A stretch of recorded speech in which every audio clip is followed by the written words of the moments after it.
اسی طرح اس چیز سے بھی روک دیا گیا کہ کوئی مرد کسی عورت کے ساتھ اکیلے بیٹھے کسی کمرے میں، خواہ کوئی بھی کام ہو. رسول اللہ صلی اللہ علیہ وسلم نے فرمایا عورتوں کے پاس جانے سے بچو. اس پر انصار کے ایک صحابی نے عرض کیا یا رسول اللہ دیور کے متعلق آپ کی کیا رائے ہے، بردر ان لا جو ہے. آپ نے فرمایا دیور یا سسرالی رشتہ دار تو موت ہے، یعنی یہ نہیں کہ سب گھر والے چلے جائیں اور دیور بھابھی اکیلے گھر میں رہ جائیں، یہ پسندیدہ نہیں. رسول اللہ صلی اللہ علیہ وسلم نے ممبر پر کھڑے ہو کر علل اعلان سب کو فرمایا کوئی آدمی آج کے دن کے بعد کسی عورت کے پاس جس کا شوہر موجود نہ ہو نہ جائے، یعنی ہسبینڈ کی ایبسنس میں کوئی مرد کسی عورت کے پاس نہ جائے. ہاں اگر اس کے ساتھ ایک یا دو آدمی ہو تو پھر حرج نہیں، کیونکہ بعض اوقات کام ہوتا ہے، ضرورت ہوتی ہے، بعض اوقات میڈیکل ریزنز ہوتی ہیں، بعض اوقات کورٹ کے مسائل ہوتے ہیں، یا کوئی بزنس ہوتا ہے جس میں مشورہ مشاورت کی ضرورت ہوتی ہے. تو ایسی صورت میں کیا حکم ہے کہ اگر ضرورت پڑے مرد کی کسی عورت سے بات کرنے کی یا اس سے کوئی کام ہو تو 2-3 مرد اور بھی ساتھ ہوں، اکیلی عورت نہ ہو. جیسے آج کل ہمارے دفتروں کا کلچر بن گیا ہے، ایک لڑکی ایک لڑکا بیٹھ کے کام کر رہے ہیں، ہنسی مذاق چل رہا ہے، گپ شپ ہو رہی ہے، اسلامی لحاظ سے بالکل ممنوع ہے. آپ نے فرمایا کہ شیطان انسان کے جسم میں خون کی طرح دوڑتا ہے، تو شیطان جہاں موجود ہو وہ مرد اور عورت کا دل پاک کہاں سے رہنے دیں گے. تو دلوں کی پاکیزگی بھی ضروری ہے.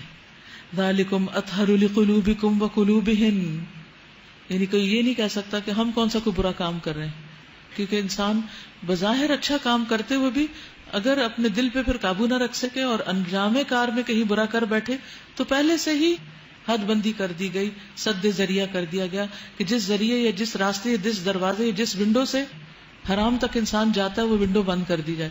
آپ بچوں کے ساتھ ایسا نہیں کرتے کہ اگر آپ نے کوئی ایسی چیز رکھی ہو کہ جس میں آپ کو ڈر ہو کہ ہاتھ ڈالیں گے یا خلل اندازی کریں گے تو آپ کیا کرتے ہیں؟ دروازہ ہی بند کر دیتے، لاک کر دیتے، چیز کو اوپر رکھ دیتے جہاں ان کا ہاتھ ہی نہ پہنچے. تو یہی چیز یہاں کی گئی ہے کہ چیز کو دور کر دو تاکہ پریشانی نہ اٹھانی پڑے.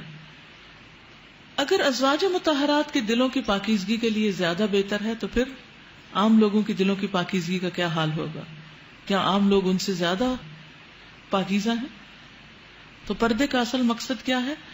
قلب و نظر کی طہارت اور عصمت و عزت کی حفاظت، کیونکہ عورت کی عزت و عصمت بہت قیمتی ہے. عورت بہت پریشیس ہے، وہ مردوں کے لیے کھلونا نہیں.